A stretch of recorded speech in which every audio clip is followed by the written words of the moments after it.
Good morning.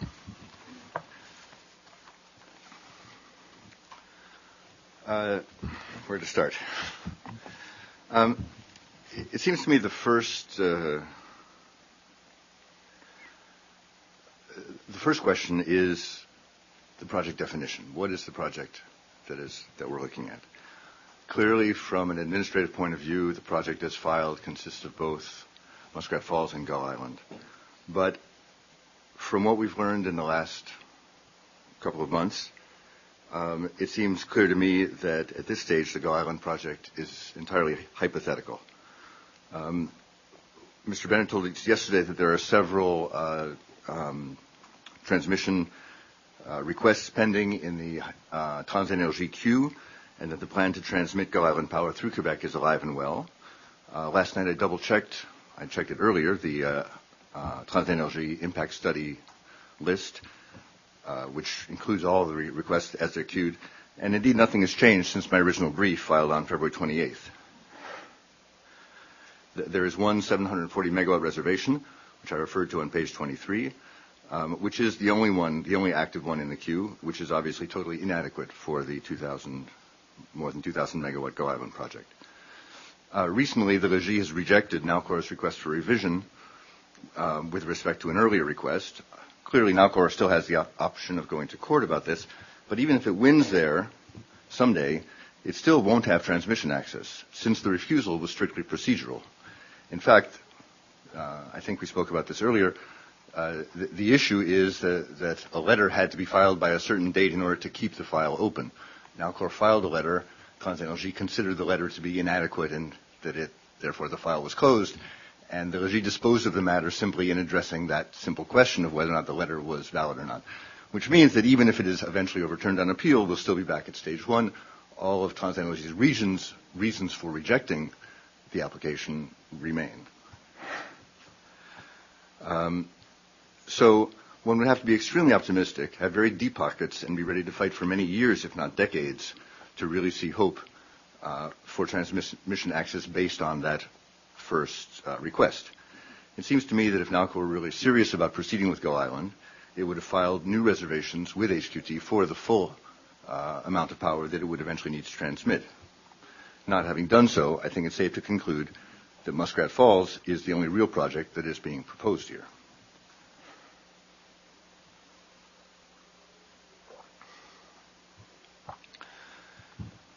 Now, what is the justification for this project? Initially, it seemed that the justification for the global project was primarily export sales. But looking at the Muskrat Falls project and at the current configuration, market prices are far too low, and it seems that export sales have now become sort of a footnote. Export sales will use up the power that the island doesn't need now, but gradually the island will eventually need that power, and export sales will diminish. So the real justification for this project is to supply the island with power, and in particular to allow it to shut down the Holyrood oil plant, which is a very valid and desirable objective for both economic and environmental reasons. But then we get to the question, what are the alternatives for this justification for this project? Not for the 3,000 megawatts that were initially proposed, but for the real project that's on the table. The proponent essentially says that there aren't any viable alternatives, but I don't find this credible. It's argued that the realistic CDM potential is small, that small hydro is of no real help because it would need $1 billion of transmission upgrades and because there's no storage to allow it to displace Holyrood in the winter, and that wind is no real help either because there's only 80 megawatts of wind capacity that can be effectively integrated. They say that intermittency is actually not a significant problem, but the real problem is storage for the winter, and that having a large wind capacity would cause spillage in the summer because they'd have to pay for it anyway. So what's wrong with this picture? First, with respect to CDM. The Marbeck study identified a very significant potential in 2007, I think it was. The avoided costs are significantly higher, and one can certainly expect that the potential, if the same study were done again today, would also be significantly higher. The Newfoundland and Labrador utilities have done practically nothing to realize this potential to date. There was a 5-year plan was filed. As my report yesterday showed, they're approximately 50% behind on all of the objectives, both for spending and for savings. And I don't see any real indication that there is an urgency here, that people are struggling to figure out how to desperately catch up with these objectives. It seems to be that's just the way it is. Instead, we're seeing a downplaying of the potential. We saw a table that showed the achievable potential. I referred to it yesterday. I don't remember exactly where it is. It's in the response of April 1st, which shows the percentage of achievable potential is actually being the lower achievable potential. Again, based on the Marbeck study, based on the old avoided costs. As some of the information that I presented yesterday showed, Newfoundland and Labrador is really extremely far behind the rest of Canada, certainly behind, which is in general pretty far behind many regions of the United States. Great advances are being made. Many utilities are taking conservation and demand management extremely seriously, are looking at zero growth over the medium term, and none of that is happening here. Which means that if that change of corporate culture were to take place to enable a very substantial effort in conservation and demand management, it could go a very long way to meeting the objective of this project, to meeting load growth, which is largely related to the shift to electric baseboard heating, which everyone knows is a terrible thing to do when you're burning fossil fuels to make electricity, and to reducing the reliance on Holyrood.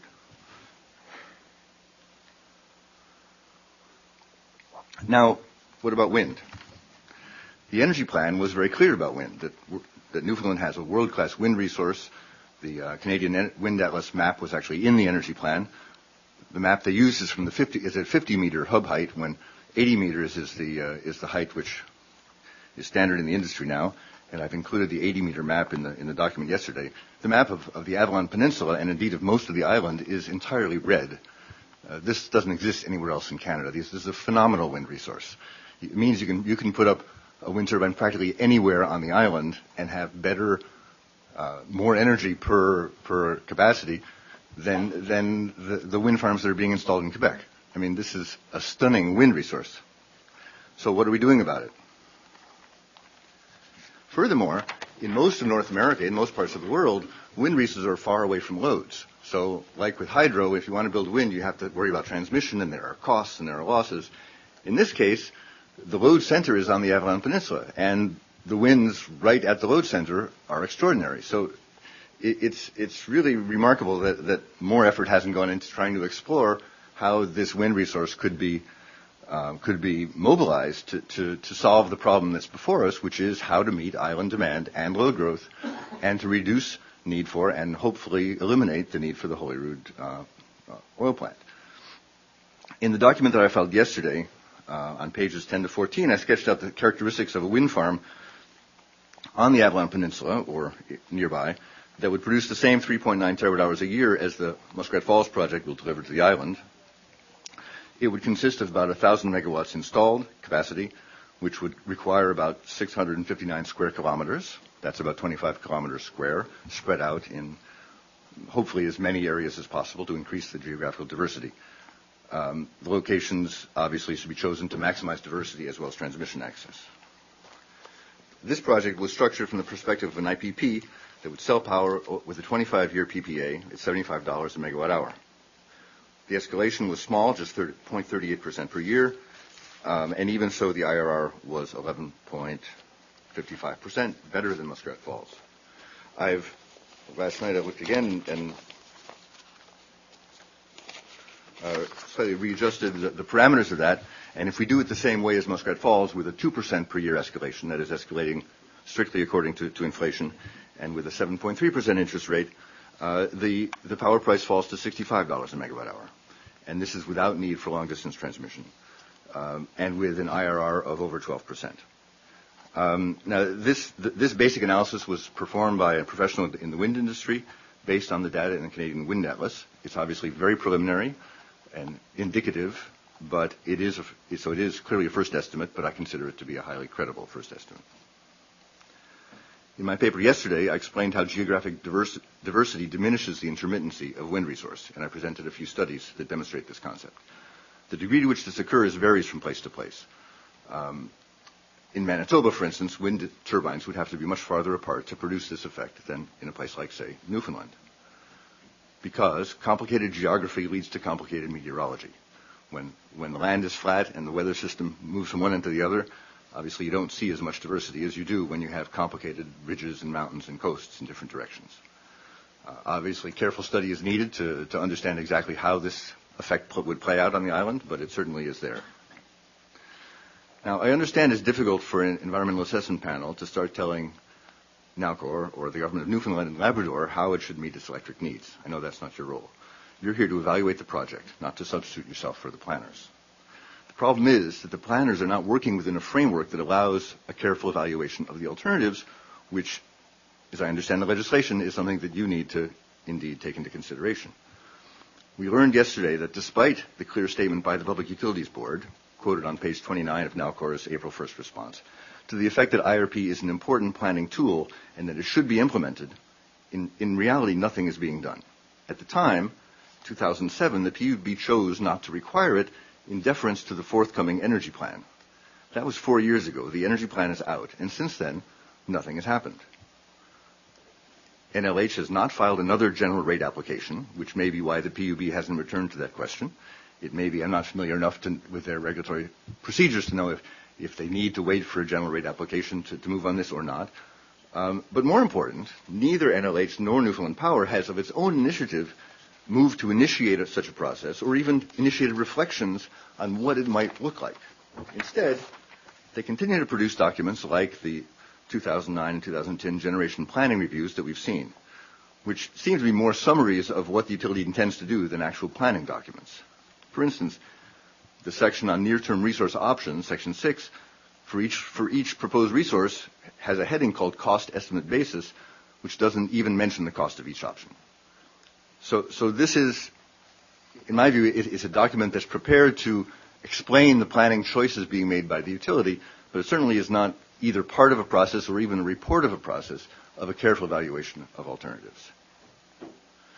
Now, the best way to understand what integrated resource planning is and how greatly it differs from the kind of planning reported in these generation planning reviews is to look at the results of an IRP. That's why yesterday I submitted the final report of the Hawaiian Electric Company's IRP for Oahu, which is the island where Honolulu is located.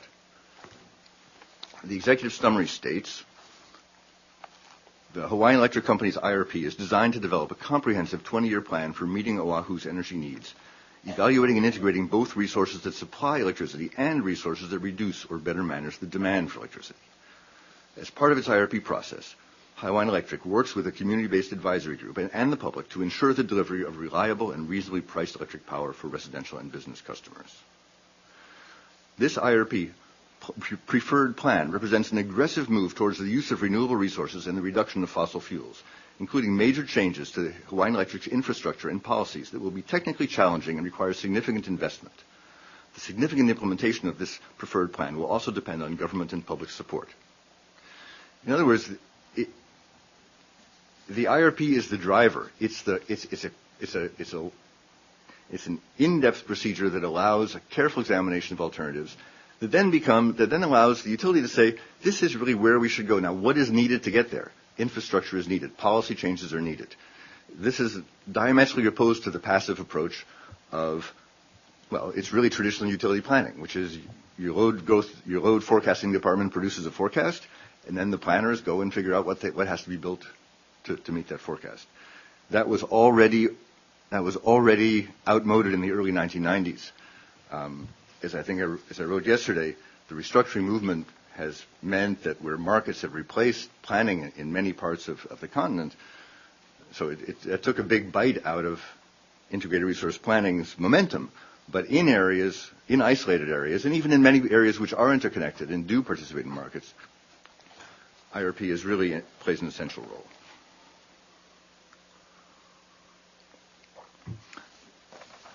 And just to sum up on the Hawaiian Electric IRP, it had two main objectives. First, to transition the system to one that focuses on renewable energy efficiency, and energy conservation. And two, to keep the current system providing reliable power. Those are objectives that I think should be shared by the utilities here.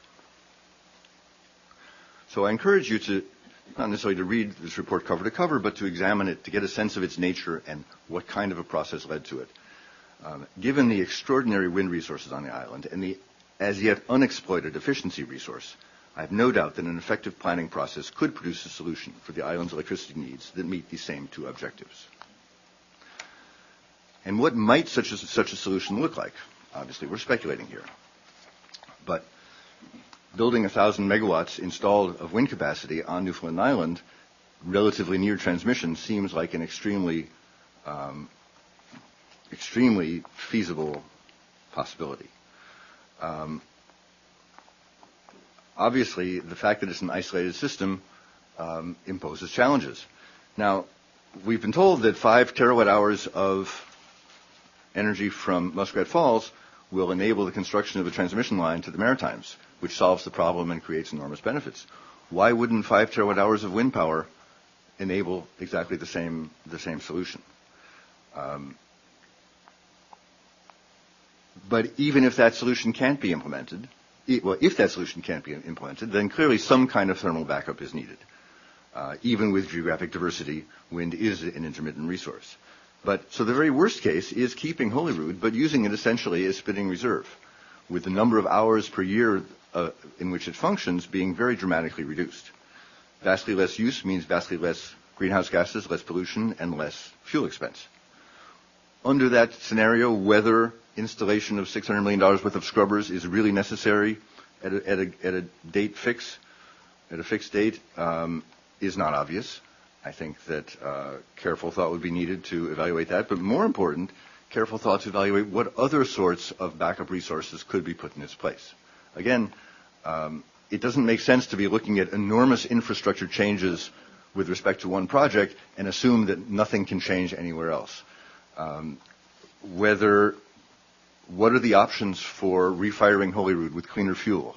What are the options for bringing some form of gas, maybe even liquefied gas, to maintain it as a backup resource? It seems to me surprising that we haven't seen a thorough study of the options for Holyrood, given that it's at the heart, really, of the justification.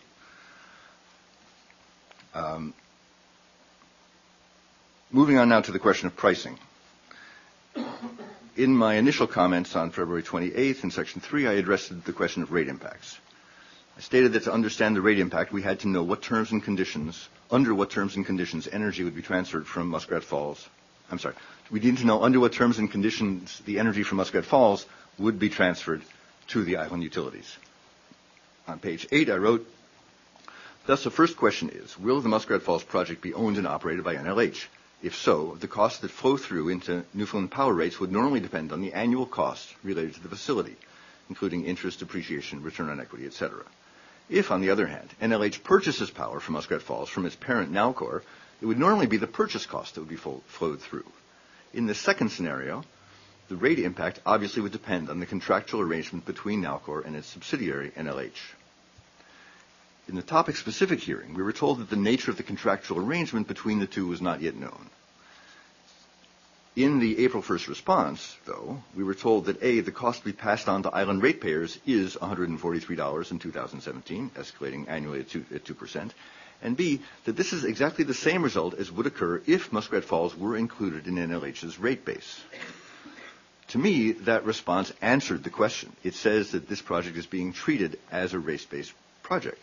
But at the same time, the data that were provided showed the opposite, that prices, for instance, that prices will continue to escalate even after the financing is paid off, which clearly couldn't happen in a cost of service regulated project. Indeed, the reason it couldn't happen is very simply it would constitute monopoly pricing. In a cost of service regulated electric utility serving as a monopoly serving a franchise territory, the whole reason that there is regulation is because the utility can charge whatever it wants, and people have to pay because it's the only source of electricity. And that's why rates are based on costs. If the utility's costs have diminished because it's no longer paying interest, then the rates that it can charge for that particular facility, whatever it is, whether it's a transmission line or a generator, have to diminish as well. So the treatment that's being proposed, as I understand from the data that was presented yesterday, is really that of a PPA, a third party, where simply we're making these payments, which are based on a real price that continues to escalate forever, which at the end of the day will produce windfall profits, enormous profits for the owner. But the source of those profits is the ratepayer.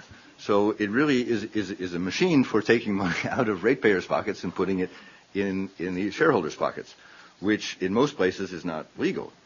Now, legislation can be structured to allow that if that's really what's wanted. And I think I mentioned yesterday the Quebec legislation only goes a very small step in that direction, certainly not as far as this, but we don't want to waste too much time going into the Quebec structure, but in Quebec there's a block of patrimonial energy that's by law offered to ratepayers at a fixed price, and last year they decided to increase that price by a cent. Well, it was the government's way to get out of its budget problem, bring in another $1 billion of electric rates, and that's the way things work in Canada.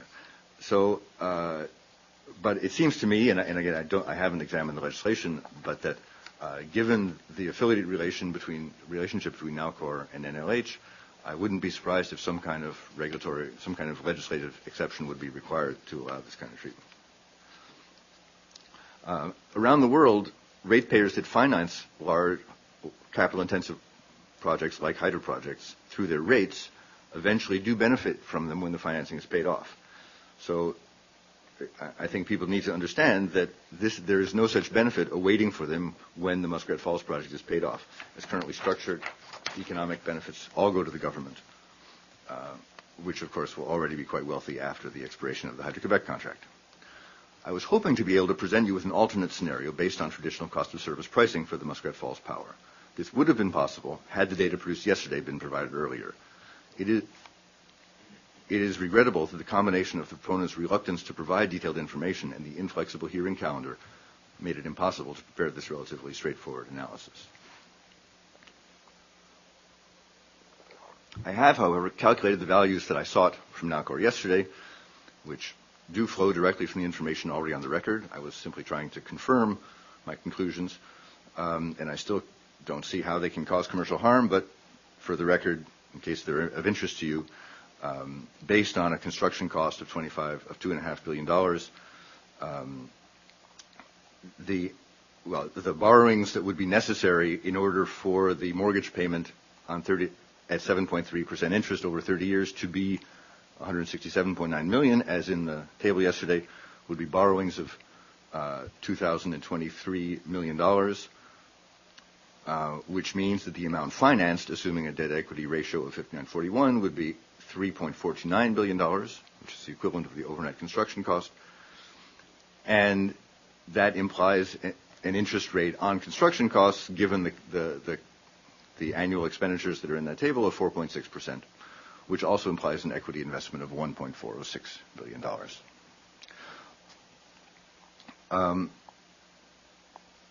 All of this, of course, does not include transmission to the island, without which the project will be impossible.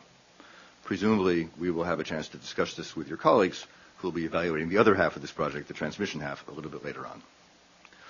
Also, just for the record, it appears that the discount rates used to calculate the levelized unit energy cost of 7.7 cents were 5.3% for the energy component and 7.3% for the financial component.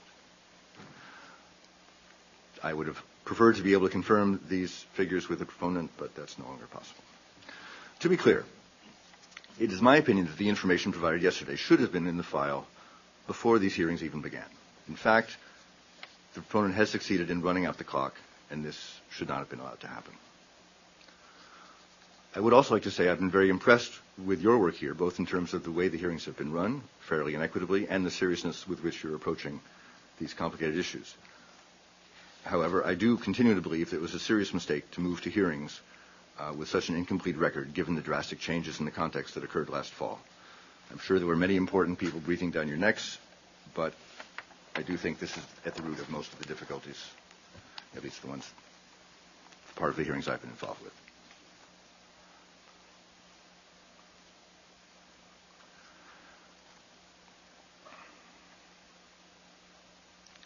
I'd also, with your permission, like to say a word about my clients, the Grand Riverkeeper.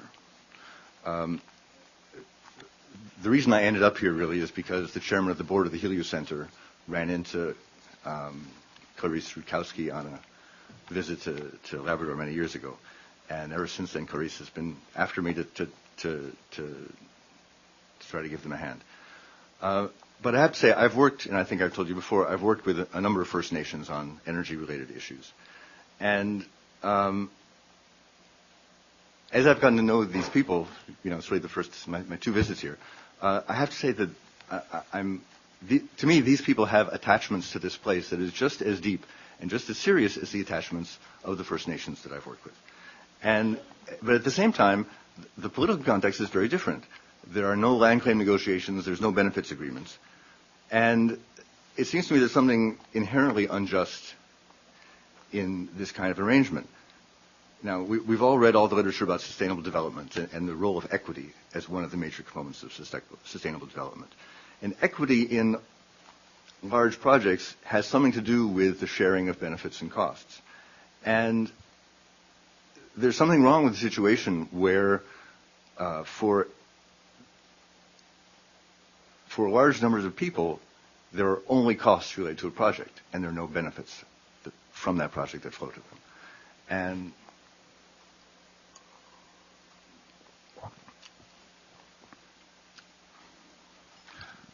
I'm sure you'll find a good solution to that.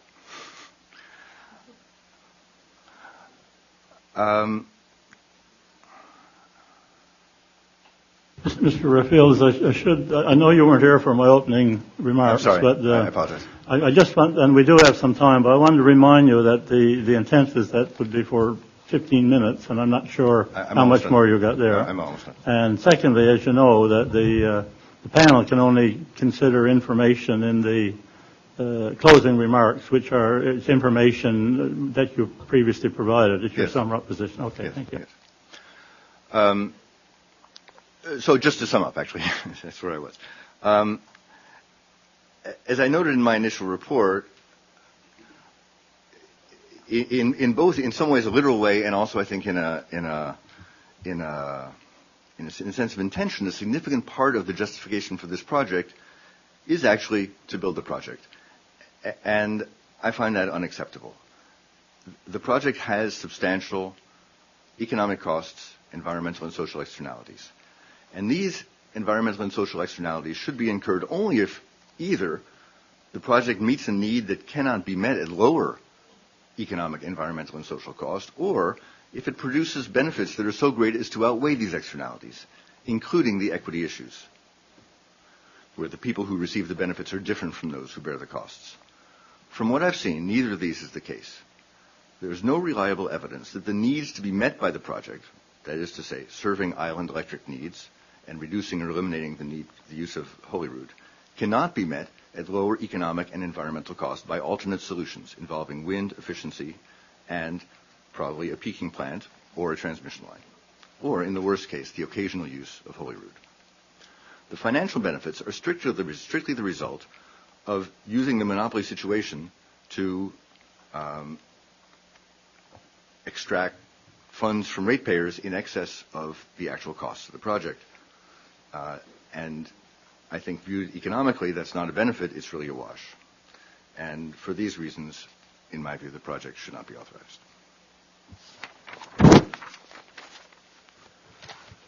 That completes my comments.